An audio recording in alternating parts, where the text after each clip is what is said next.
If you're struggling with employee performance issues and you're wondering whether or not that person can really make it in the job or if it's time to let them go, then make sure to listen to this episode because what I'm going to share with you are some key distinctions about why does somebody actually fail in a job. Hi, I'm Vicki Suter and welcome to the Profit Builder Unscripted.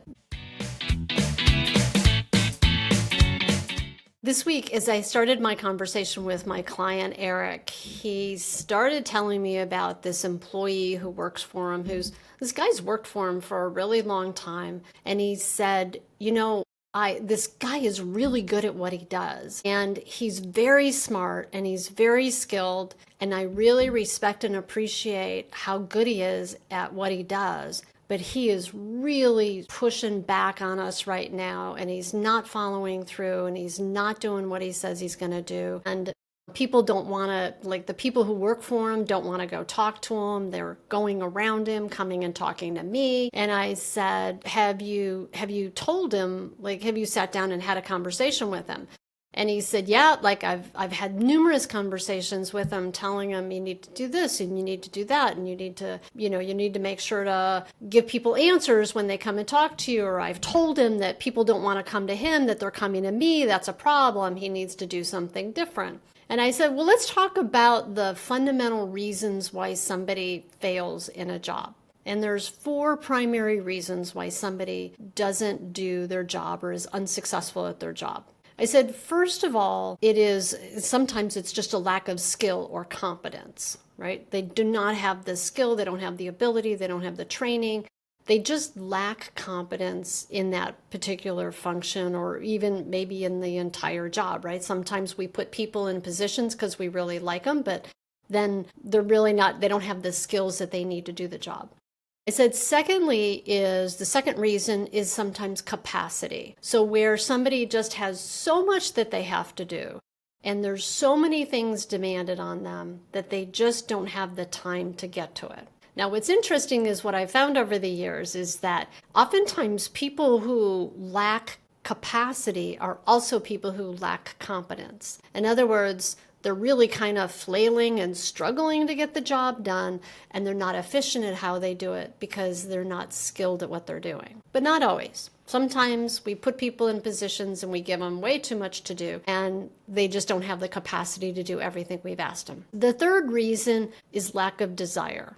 Like you have somebody who just completely does not care, and they just don't, they're like, I don't care. I'm going to do it my way. And now we've all seen people like that, right? And I said, this guy's worked for you for a really long time. Is that the issue, right? Is it skill? Is it capacity? Is it desire? Or I said, let me ask you this. Is it the fourth reason? And the fourth reason somebody is not successful in their job is there's a lack of leadership on your part. As an owner and as a manager, have you clearly defined the criteria for success for him? And have you gotten agreement about that criteria?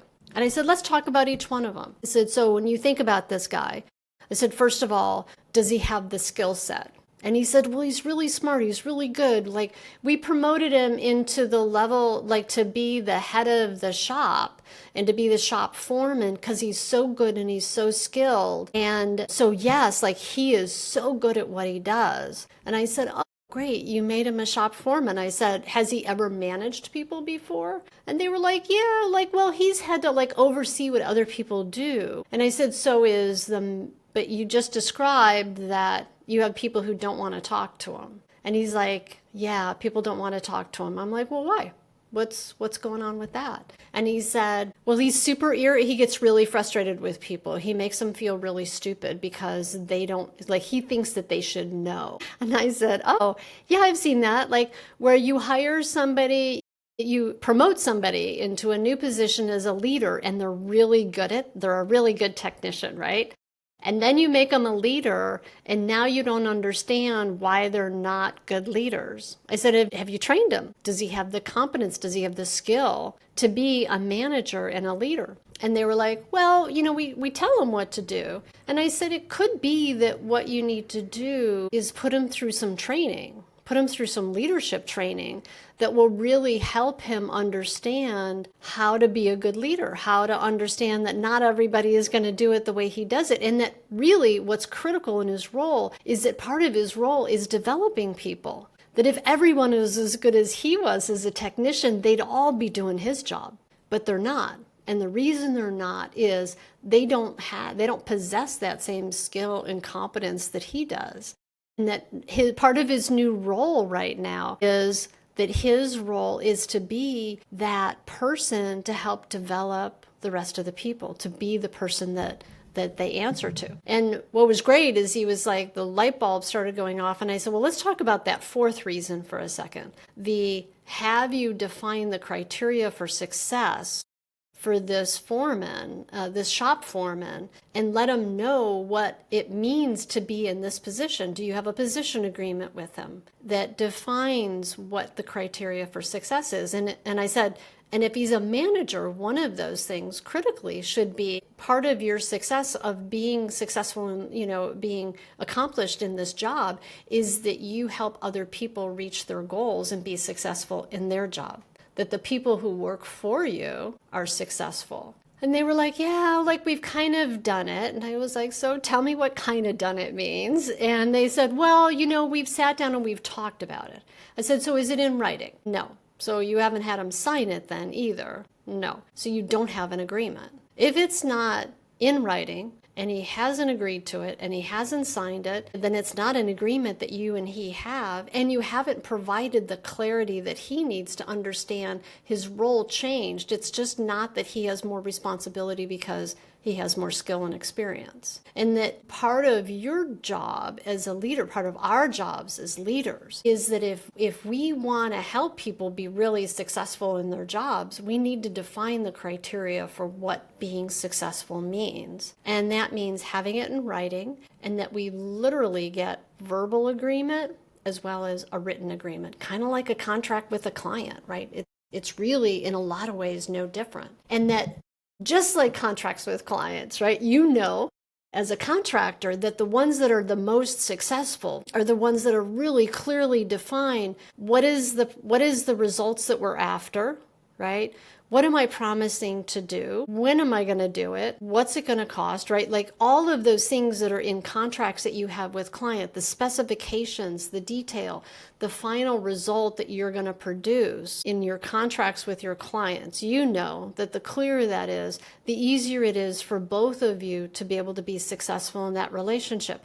The same thing is true with our employees. That the clearer we can be about what's the criteria for success, what are the results we're after, not the tasks that they're going to do, but the results, that the more successful that person can be. Now we're setting them up so that they can actually own the job. And so in the case of this shop foreman, I said, what are you looking for? Like, what's the results you want? Well, that he manages and maintains the schedule. I'm like, great. How often should he be updating that? Well, he should be updating it every week. Great. Are you meeting with him about that every week? Well, every day we talk to him about what he needs to get done.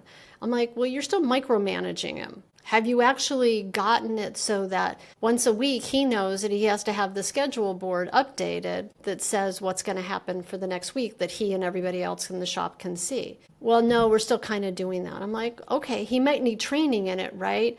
But you got to give it to him to let him own it, so that he can actually own that result as opposed to continue to be a helper to you. That's going to be the one thing that gets you out of the middle of the mix, but also empowers him to actually own it as a leader. That's really the thing that you're after in the first place, right? You promoted him to be in a leadership role. I said, secondly, I said, so tell me about how he manages his crew. Like, does he have regular meetings with the shop? And again, he said, well, we all sit down together and we talk about it. I go, so part of the training with him might be that you need to spend some time teaching him to be that leader so that he can really step into that role and have more clarity so that he has more confidence about what is his role, what's important about that. So the more you can define that into the position agreement, and that it speaks to the results he's responsible for. And once you have agreement, now you have something that you can coach to.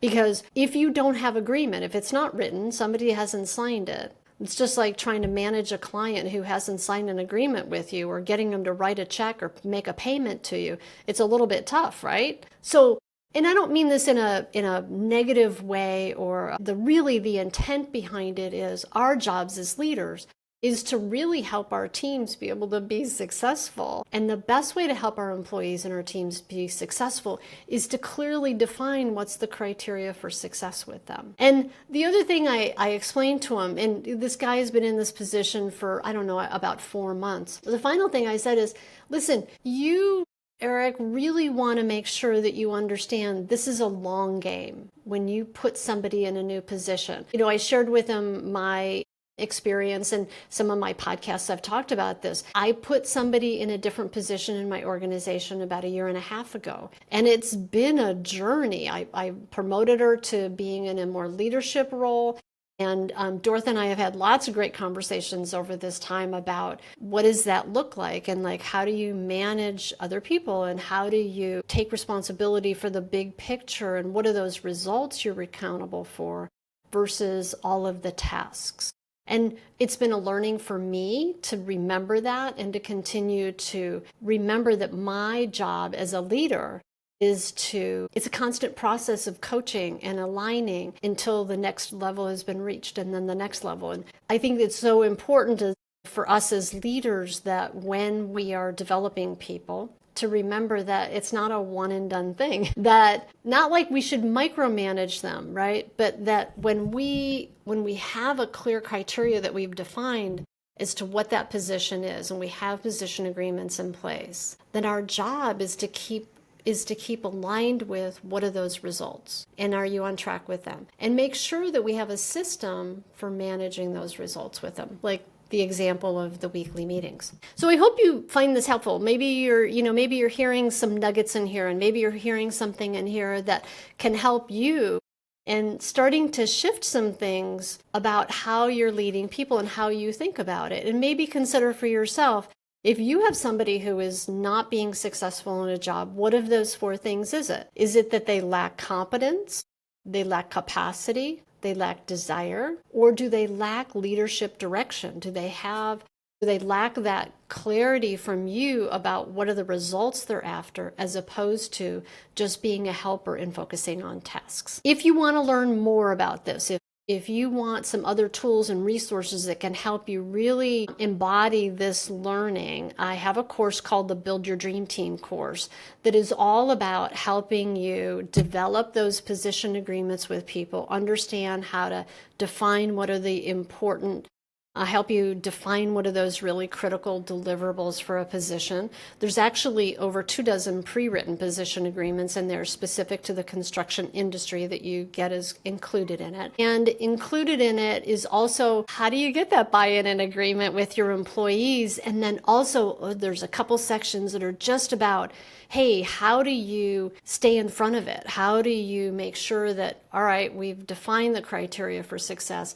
Now, how do we make sure that we stay on track for those results? And I give you some great tools to be able to do that with your teams. So if you're interested, there's a link below to the Build Your Dream Team course. If you have questions, if you want to know more about it, there's also a link below to my calendar. Feel free to grab a time and we can chat about it. There's no obligation at all to do that. I'm happy to explore if that's a right fit for you. All right. If you like this content, please make sure to subscribe to the channel. If you have other people that you think would get value from it, please share this episode. And thanks for being part of this community. I look forward to seeing you next time on the Profit Builder Unscripted.